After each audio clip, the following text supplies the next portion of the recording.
You ask Tiger to solve. This deals with linear equations with one unknown. The final result is y equals 2. Let's solve it step by step. Simplify the expression. Multiply the fractions. Expand the parentheses. Multiply the coefficients. Simplify the arithmetic. Break up the fraction. Simplify the fraction. Find the greatest common factor of the numerator and denominator. Factor out and cancel the greatest common factor.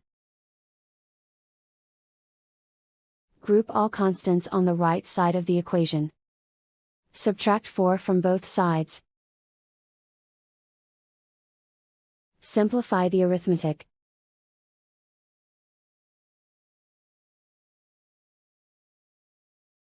Isolate the y. Divide both sides by 2. Simplify the fraction. Find the greatest common factor of the numerator and denominator. Factor out and cancel the greatest common factor. And so the final result is y equals 2.